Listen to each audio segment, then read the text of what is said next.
All right, so this once again is the Resiliency and Self-Care webinar presented by Wisconsin Fast. It's for Wednesday, October 9th. Thank you for joining us.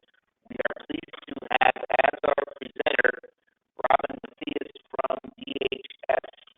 So without further ado, Robin, take it away. Great, thank you. Can you just let me know you can hear me okay, just by saying yes? You're good, yep. Okay, great. So thanks for having me today. Again, my name is Robin Matthias, and I'm the Trauma and Resilience Program Manager here at the Department of Health Services in Wisconsin in the Division of Public Health. And I was asked to talk a little bit about resilience and self-care today, kind of as a follow-up to a presentation that I did last year around adverse childhood experiences and trauma-informed care. So I'm going to do, just let me get in here. I'm going to do a quick overview of ACEs and trauma. I'm not going to get too much in the weeds with that because that is what I last presented to this group, but I did want to just give a very quick reminder of the things that were trauma-informed and that shift that agencies are starting to make to try and do more work that is specifically trauma-informed, or the words I like to use are compassionate, kind, empathetic. And then we're going to really get into building resilience and different steps that we can take to do so. So first and foremost, a quick overview of adverse childhood experiences. It is a study, and it was, and I'm guessing that everyone on this call will probably know what ACEs are. So the quick overview is they're very common. We know that 57% of Wisconsin residents have at least one ACE. They're intergenerationally passed, so when parents have them, their children are more likely to have them, so on and so forth. They have a cumulative effect, so the more ACEs somebody has, the more likely they are to experience different risk behaviors and have poor health outcomes. And most importantly, they are not destiny, which means that even though they're connected to risk behaviors and negative health outcomes, that is definitely not necessarily something someone will experience. And there's plenty of ways to sort of prevent and reduce those things from happening. And we'll get into some of that today. I also want to point out that ACEs is just a study. So if you look at the top of this, this infographic, you can see what would be considered ACEs. And then I want you to look at the bottom and also think about this: adverse community environments, or things like discrimination, poverty, historical trauma, violence. All of those would also be considered ACEs and cause a similar kind of stress to people as ACEs do. So the main takeaway here is that when we think about ACEs, it's not an exhaustive list of trauma. It is just a study that helps us to identify how trauma impacts our health and well-being. So again, another quick reminder about what happens to the brain, a child's brain, when a child experiences toxic stress. So this is an example. If you look on the left, that's a picture of the healthy brain. And if you look on the right, you're looking at a picture of a brain of a child who's been severely neglected. And you can see a pretty stark difference in these brains. What we want to see in a brain is areas that are red, which means that they're active and lit up. And so you can see the picture of the healthy brain shows a lot of active areas. And let me back up for 1 second and say that between the ages of 0 and 5, a child's brain is the most plastic or malleable. It's ever changing, and it's changing quickly. And we want to see all of those red areas because we know that that means that that brain is thriving and taking in a lot of different information. When you look at the brain of the severely neglected child, you can see that the main areas of red are in the bottom of the brain there, and that is where the amygdala is. And when our body goes through stress, it produces cortisol, and that is where the cortisol, our brain reacts to that cortisol. And so basically, you can see that that child's brain is working overtime on dealing with the stress that they're experiencing. And what ends up happening is that their brain takes that focus and does not focus on the other parts of healthy growth in brains or in the brain at a young age. So in other words, brains can be impacted by toxic stress, and that could impede our ability to have impulse control, rational thinking, executive functioning. And so basically, when the brain is rewired, it could actually create those outcomes that we're talking about in terms of risk behaviors and negative health outcomes. And in fact, it also impacts our immune system. So when our brains are experiencing this, it impacts our immune systems, which make us more likely to develop chronic conditions later in life.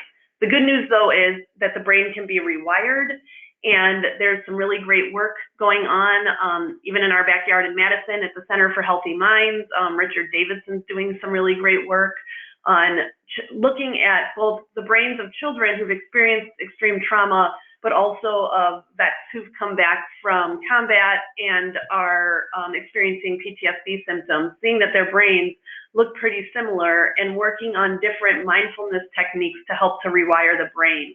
Now, you can't get the brain on the right, the neglected child's brain, to look the same as that healthy brain, but you can get it to a place where that child's going to have a lot more opportunity to thrive and not necessarily experience some of those outcomes that we see attached to ACEs and trauma. So again, as I said earlier, 57% of Wisconsin residents have at least one ACE. And that means that more than half of the people that you see on a regular basis have experienced at least one ACE. And I think that that's important to kind of take in and digest when we're thinking about how common ACEs are. And we measure this by the Behavioral Risk Factors Surveillance Survey, which comes out of the Department of Health Services every year and asks a random sampling of Wisconsin residents who are over the age of 18 about their experiences before the age of 18. I want to just talk quickly about substance abuse. And I'm using this ACE particularly just to show how ACEs can be intergenerationally passed. And you can see that over a quarter of Wisconsin residents reported growing up with someone who abused a substance in the household. So here's a quick look at how this cycle of adversity can repeat itself. So if you go to having an adverse childhood experience there on the right, that causes toxic stress, which can lead to harmful use of drugs and alcohol as a coping mechanism, as we've seen those connections in the data. Then if that person has kids and they're abusing substances in the home, that is an adverse childhood experience for the kids. So you can see how this cycle happens, and this is sort of just a picture of the intergenerational passing and how that might look. So I just wanted to sort of put it in another format for people to see and kind of see it in a different way.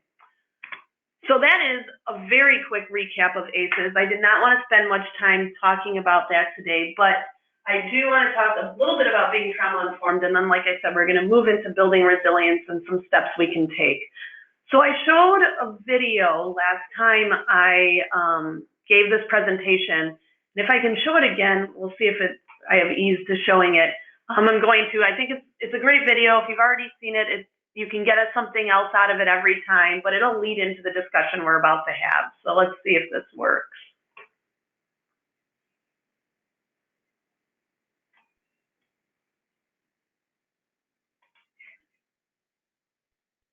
It's not a Trump video. I apologize.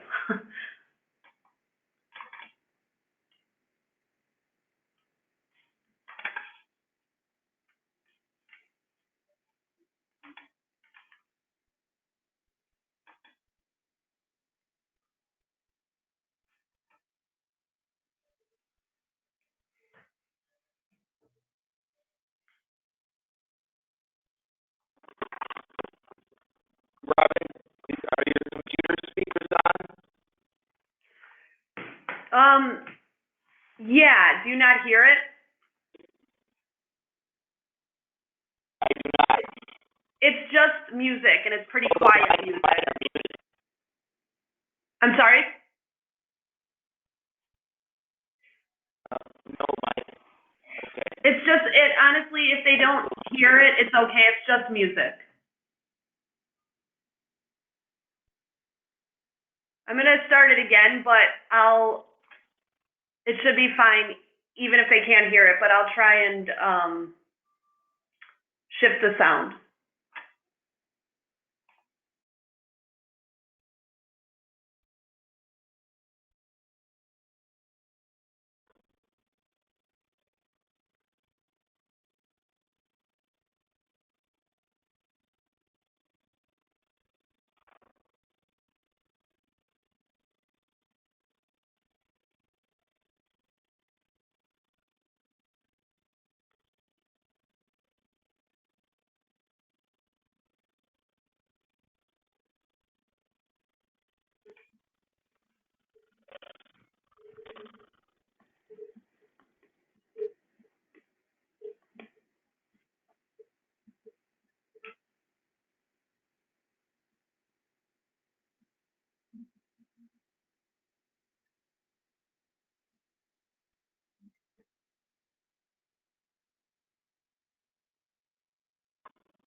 Okay.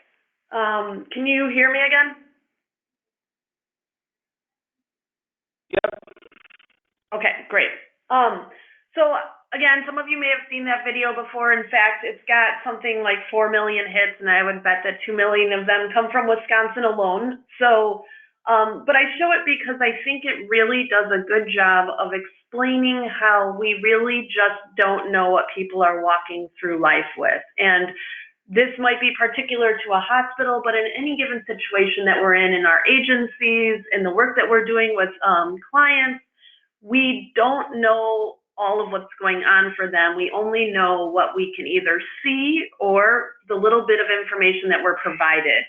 And so the takeaway here is that we don't see everyone's thought bubbles and what's going on. And oftentimes people are experiencing either some of their worst days or their best days, and we wouldn't know that. And in our society, we're very quick to judge, and we're very quick to make assumptions based on very small, little individual stories.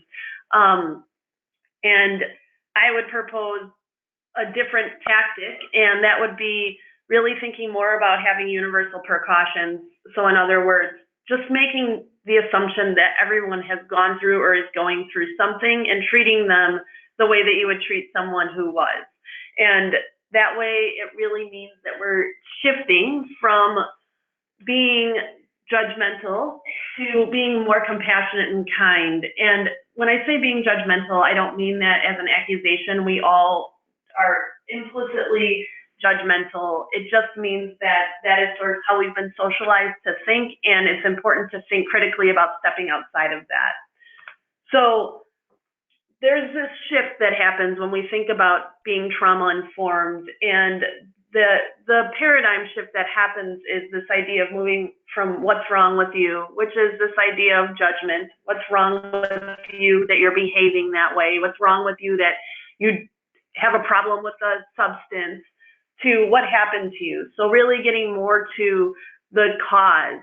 What happened to you that you get short very easily, or what happened to you that you're using this substance? And even taking it a step further to what's right with you. Oftentimes when we get to the place of what happened to you, it's important, and it's important to identify and understand and empathize, but it's also important to remember that we're all full of different things that make us uniquely us, and that even someone who's in their worst situation, having their worst day, who's had a very bad go at it, there are also things that go right. And it's really important to find those things and at times capitalize on them to just sort of better balance out how we're thinking about people's behaviors and experiences. So that was a very quick also overview of trauma-informed care, being trauma-informed, and I kind of breezed through it because I want to talk more specifically about building resilience, and that is a response to being trauma-informed, truly. And there's plenty of definitions of resilience. The quick and dirty definition is the ability to bounce back from adversity. The one that's up on the screen is one I really like. Resilience is the ability to overcome challenges of all kinds and to bounce back stronger, wiser, and more personally powerful. And a pro tip, it's contagious. And what that means is that when we see other people experiencing resilience and lifting themselves up, it lifts us up too. And so when there is a more resilient space, if we're going to use our agencies as examples, if we have a more resilient agency, that will impact everybody in a more positive way.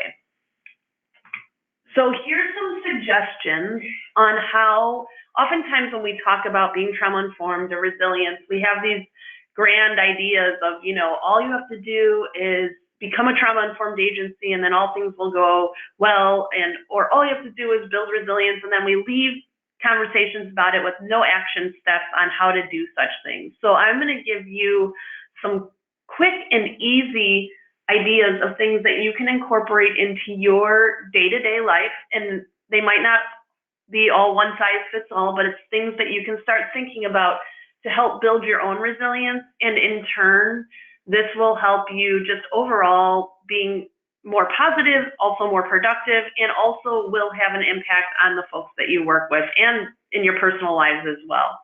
So some suggestions. This comes from the book, The Happiness Advantage, which is by Sean Aker, and it's a book that we all interacted with by way of either reading it or having a presentation on it in the Division of Public Health here at the Department of Health Services. And in the book, there's 7 different principles on how to improve our productivity and positivity and just overall be more capable of thriving in our work and in our personal lives. So the first principle in the Happiness Advantage is 7 ways to capitalize on our own happiness daily. It's called the Happiness Advantage, named after the book. And so this is for ourselves and people we care for. And again, these are just suggestions, but they're action steps that can be taken. So the first is meditation. Research shows that regular meditation can permanently rewire the brain to raise levels of happiness, lower stress, and even improve immune function. So the suggested research-based time it takes to meditate each day, 2 minutes. So 2 minutes a day of meditation, and for anyone who has a smartphone, there are apps aplenty that you can find and peruse to find something that might work for you. But it really, there's research behind this that highlights how much it can actually both rewire our brains, but also center us and make us more productive in our day-to-day. Find something to look forward to. Anticipating future rewards can actually light up the pleasure centers in your brain, much like the actual reward will. So you can see in this picture, this is a picture of a sunset. I am thoroughly obsessed with sunsets and sunrises, so much so that I will drop everything I'm doing if the sky looks like it's turning a good color and find the nearest lake. And so this is the picture I took. And I'm using this as an example because what I do is I take a bunch of pictures and then I put them everywhere. And whenever I'm having a day where I feel a little bit down or stressed, I'll look at a picture of a sunrise or a sunset, and it does just what this says. It actually lights up a part of my brain, and while it's not me actually being at the sunset, it does give me that quick reminder or that jolt of, oh yeah, this is so beautiful. I remember seeing this, and it was so great, and I look forward to the next one I'm going to see.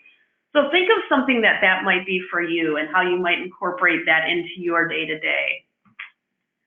Create conscious acts of kindness.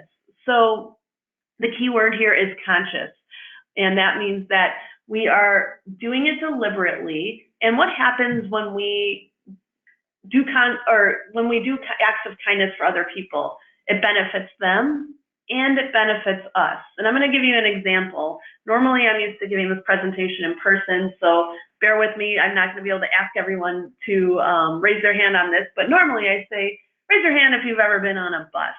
And most of the room raises their hand. And then I say, how many times have you been on a bus? And when you get to your stop, you walk off the bus. And if no one says anything, you just keep walking off the bus. But if one person tells the bus driver, thank you, what happens? All the people after that person tell the bus driver, thank you. One little act of kindness is contagious, and it has a ripple effect, and it does something good for everyone who says it, and the bus driver who's doing their job and getting people to and from wherever they're going. So just think of little different things you can do on a day-to-day basis that produce kindness for someone else, but will also benefit you in the process. Infuse positivity into your surroundings. So I don't know about all of you, but I work in a cubicle here at DHS, and it's a small little space, but it sure does have a lot of lovely things in it that make me feel good. What's been including, surprise, pictures of sunrises and sunsets. But what this does for me is when I am having a stressful day at work and I retreat to my cubicle, I'm at least able to see things that bring me joy and bring me light, and actually then can shift me a little bit into a place where I'm a bit more centered. Exercise. So we all know that exercise has incredible benefits for our health and well-being. Research shows that only 10 minutes a day of exercise, and that's not like 10 minutes a day of running a marathon. Well, if you can run a marathon in 10 minutes, I'm proud of all of you, but it's not 10 minutes a day of extreme exercise. It's just getting the heart rate up and getting a little bit sweaty for 10 minutes a day.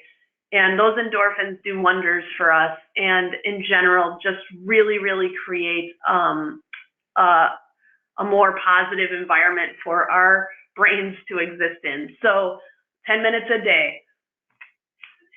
Spend money, but not on stuff. So what does this mean? A couple of things. One is we live in a very material world. We enjoy buying material things. You've probably seen in the news, like when a new eye blank product comes out, that there's lines down the street and around the corner.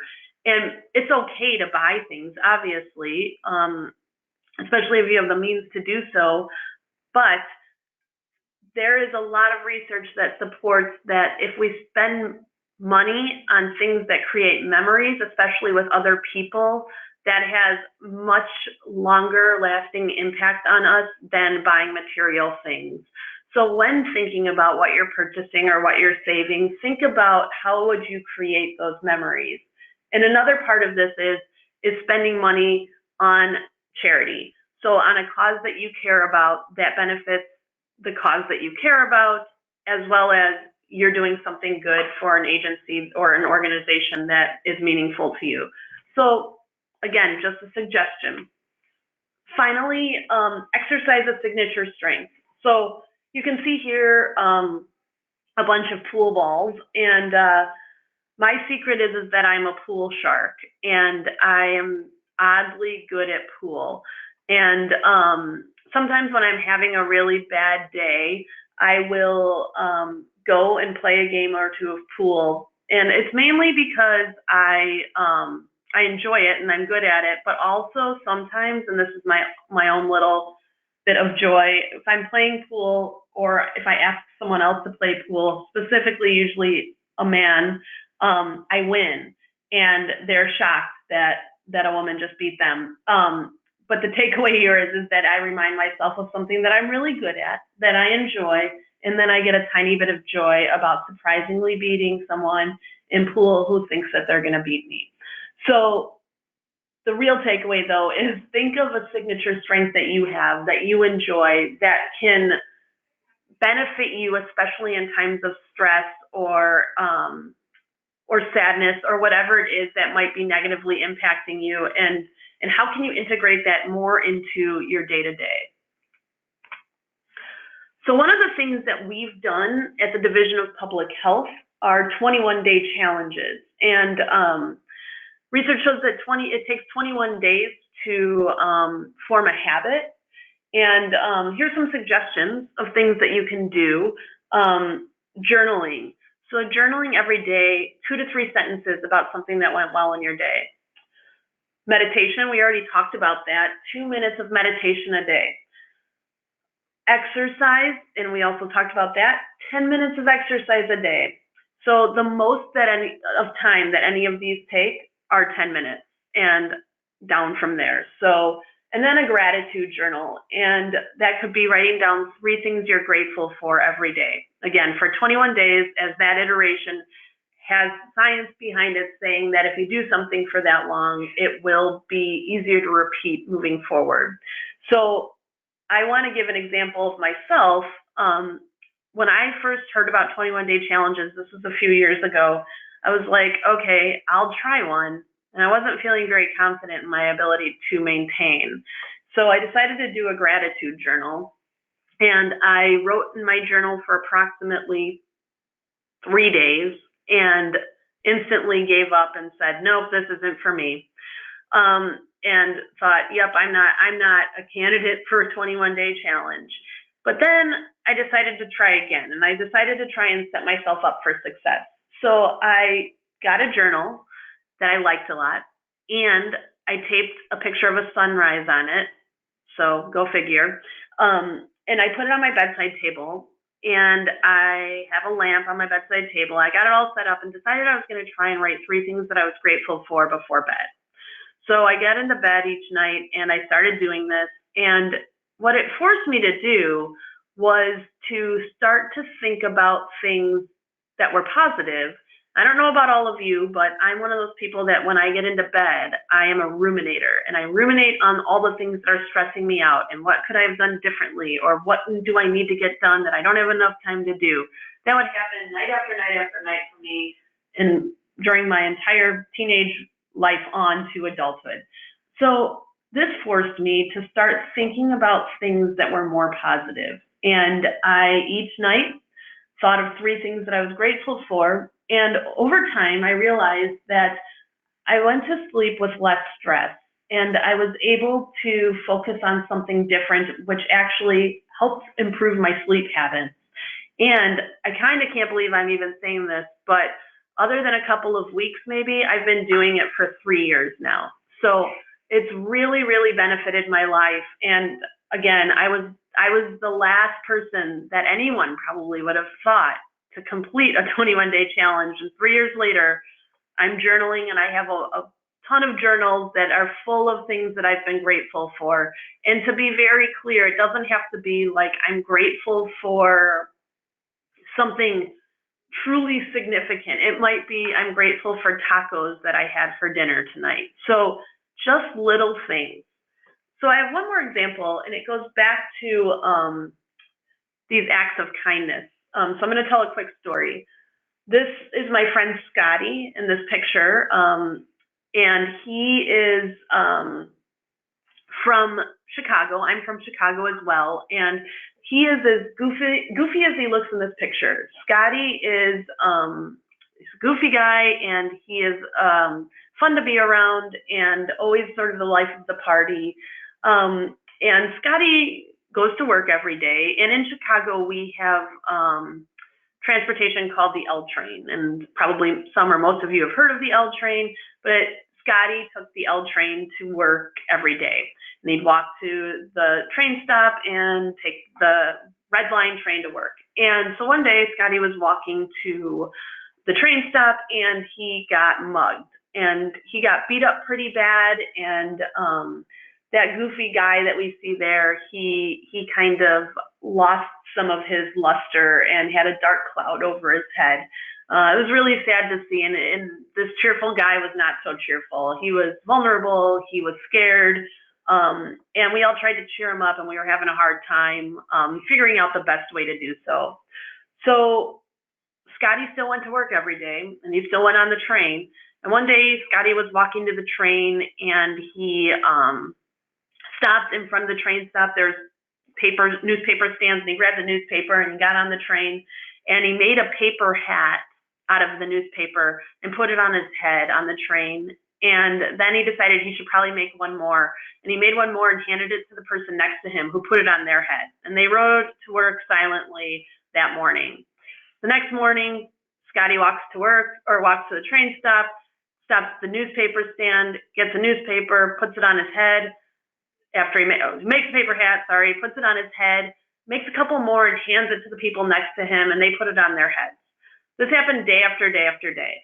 And he made more and more paper hats for the people on his train car.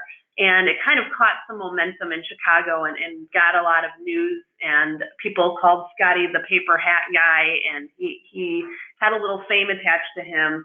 And here's a picture of Scotty and a bunch of people on his train car with their paper hats. And someone was quoted in NPR who did a story on this. I like it. It's nice to be given something, even if it is a paper hat.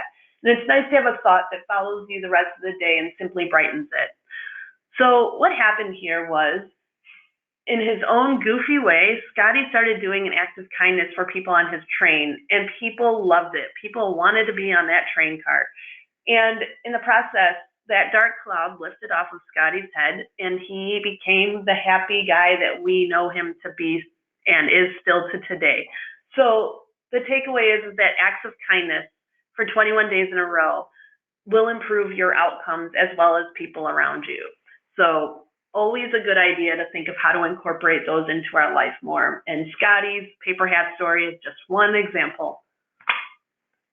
So part of what needs to happen is that we truly need to adjust our mindset. Studies have shown that our beliefs can affect our abilities. More important still than believing in your own abilities is believing that you can improve these abilities. sometimes we get stuck and aren't able to do that as easily as we'd like. So there's this idea, I don't know what you would call it, I guess, an effect called the Pygmalion effect. And it is when our belief in another person's potential brings that potential to life. And so there was a researcher who went into a fourth grade classroom and gave an aptitude test to all of the students in the classroom. And they all took the test, and the researcher went to the teacher and told the teacher that 4 of the students scored off the charts on the test. And the students actually scored average on the test. So the researcher left, and they went on with their school year, and at the end of the year, the researcher came back, regave the aptitude test, and guess what happened? Those 4 students actually scored off the charts on the aptitude test. So first, let me just say that this is terribly unethical and you should never do this in a classroom. But what happened there, and the results were that the teacher started believing in these 4 particular students differently, and likely, even if subconsciously, treated them differently and started to believe the best of their abilities, and then it ended up happening for those students.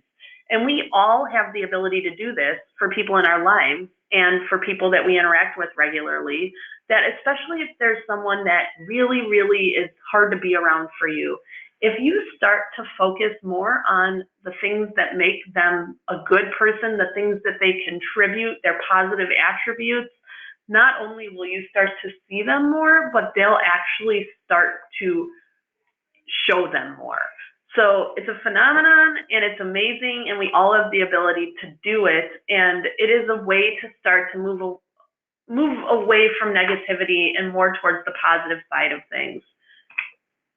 So the real idea is reframing your experience, and that's difficult to do. I'm not suggesting that this is easy, but if you look at this picture here, you see 2 stick figures. Let's just say they're the same person, and they're outside on a sunny day. And one of them says, "Oh my gosh, it is so hot out, and I forgot my sunglasses, and my eyes feel like they're burning, and I'm sweating, and I can't believe how hot it is." And the other one, same person, says, "Oh my goodness, it's so beautiful out. Finally, it's sunny, and it's a day that we can be outside, and it's not one of the 8,000 days of winter in Wisconsin, and I'm so grateful for the sunshine." So those are the same person with 2 very different outlooks on what they're experiencing. And again, I'm not claiming that this is easy, but we all have the opportunity to shift our experience or reframe our experience to something that is more positive. So just think about different ways that you can do that and how this shows up for you in any given situation and how you might be able to flip that. So another concept is called the Tetris effect. And the Tetris effect is a metaphor for being stuck in a pattern of thought or behavior. When we are looking for something, we see it everywhere. So again, a researcher went and did an experiment with a bunch of people and asked them to play the game Tetris all day long for multiple days. So all of these people play the game Tetris over and over and over again. And what ended up happening was their brains actually patterned to Tetris. So when they left the place that they were playing this game, they started seeing Tetris everywhere. They saw it in their dreams. They saw it in the grocery store when they were looking at the way things were set up in the aisles. They saw it everywhere. And it was just because their brains had seen it over and over and over again. Another example. This is my own personal example. So you can see there a white SUV. Well, my ex drove a white SUV, and now all I see everywhere are white SUVs. I know that there's a lot of them, but they're not every car that is on the street. And yet for me, they are, and they all look the same, and they all look like their car. So I say this because my brain has actually developed a pattern to see white SUVs more than I see other cars.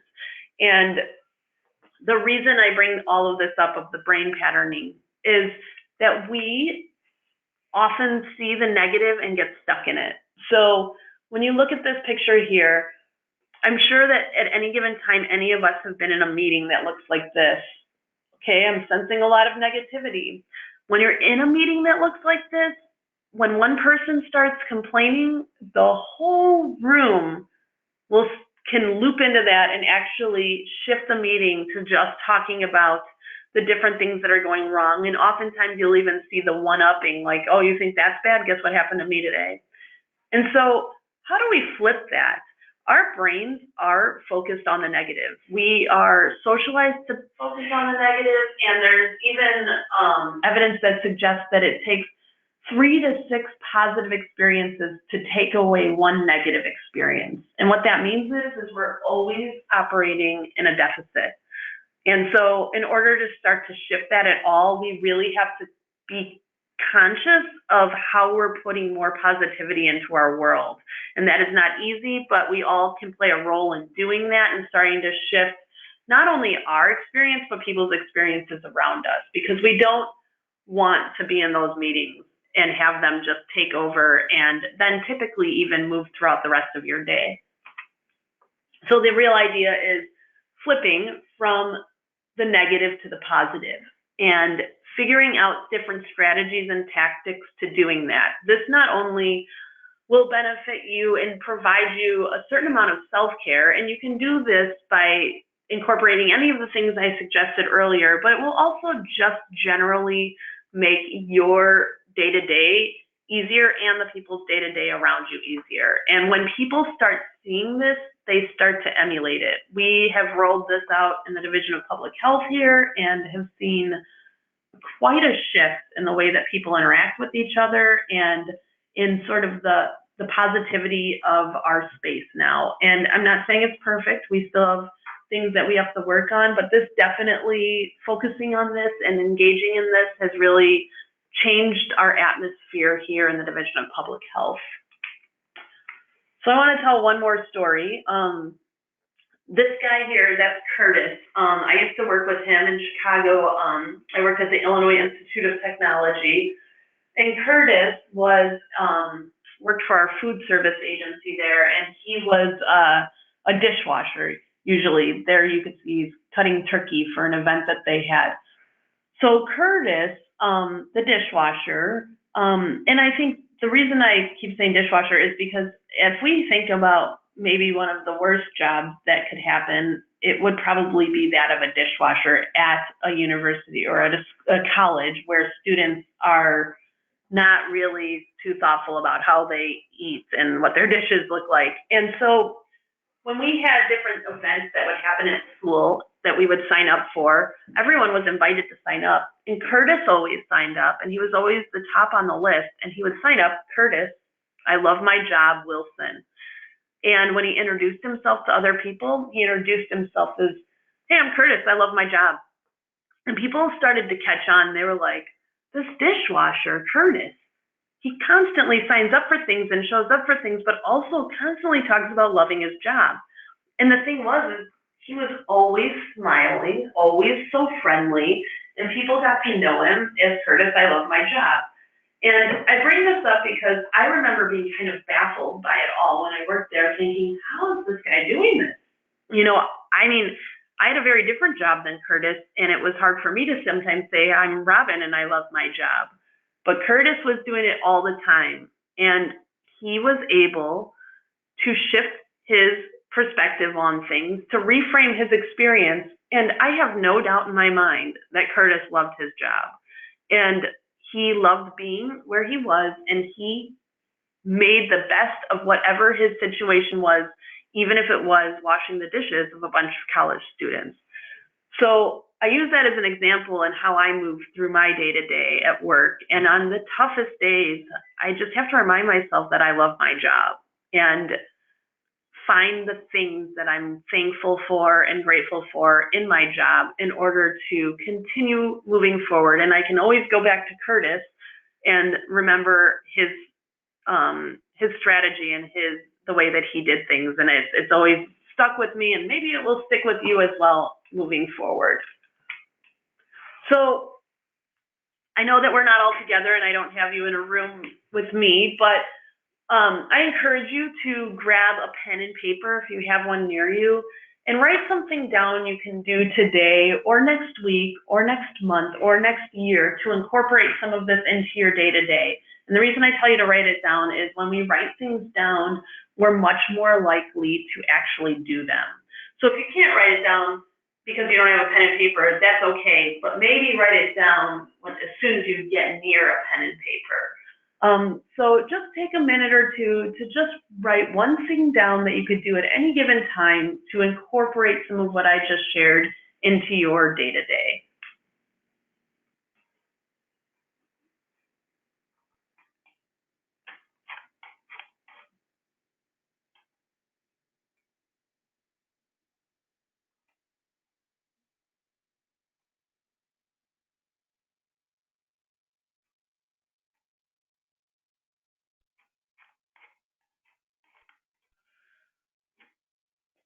Okay.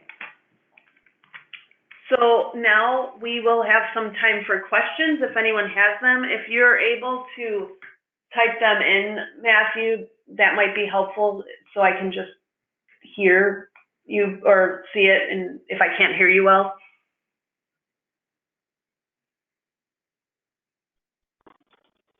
Okay, let's see if I figured this out. How well can you hear me now? Still choppy, but I can hear you. So let's see what we can do. If you can ask them, that's fine. If not, I'll just ask you to type them in. Yeah, and as of right now, I'm not seeing anything. That could be because you've given us a lot of info to quite literally wrap our minds around. Sure. I mean, and I actually here I can go to this too. So there's my email address. If people do end up having questions that they don't ask now, I'm happy to answer them and share a little bit more about what we're doing here at the Division of Public Health. This is kind of just a brief overview and sharing some strategies, but we obviously we've done a lot more, and I'm happy to share.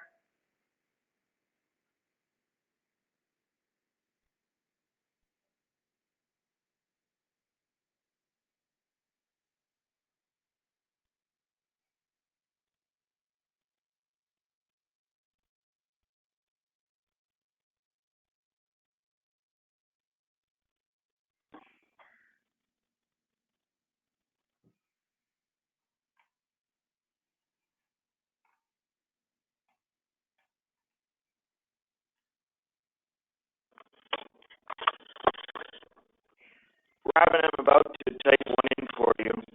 Okay.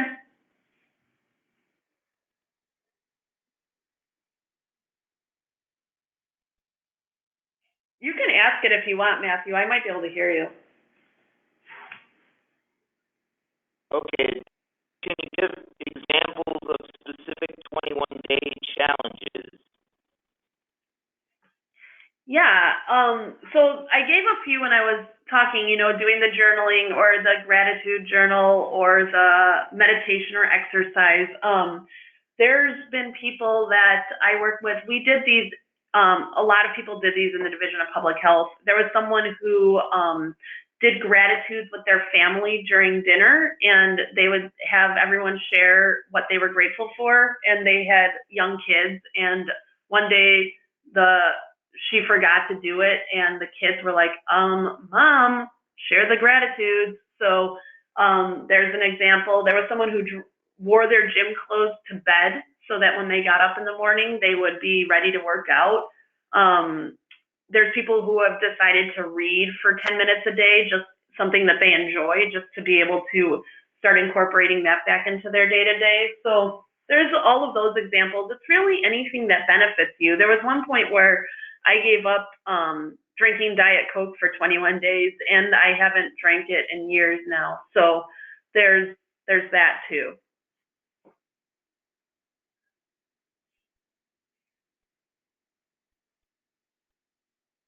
I hope that answered that question.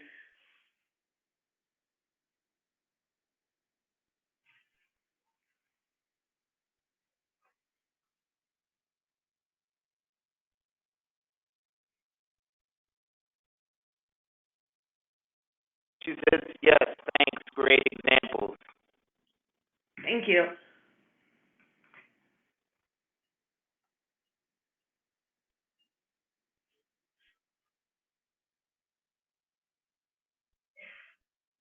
I'm not seeing any others at this point, so I'm going to give you a minute. Is there anything else you would like to add?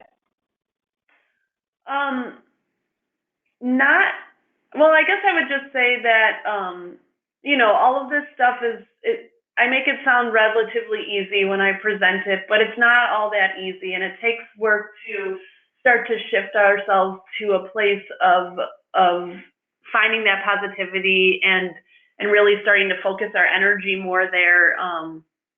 And so it's not, I just want to sort of say that it's not easy, but it is totally worth it to start to incorporate this into your day to day. And again, I'm willing to chat with anybody or answer any questions that people might have offline. You can email me. This is kind of just the tip of the iceberg of some of what we're doing, and it's all very exciting. And I just wanted to, give you some practical tips and ideas and action steps that you could take today, but I'm happy to talk more in detail with you as well if you're interested. Okay, well, Robin, we thank you for your knowledge, your information, and certainly your time.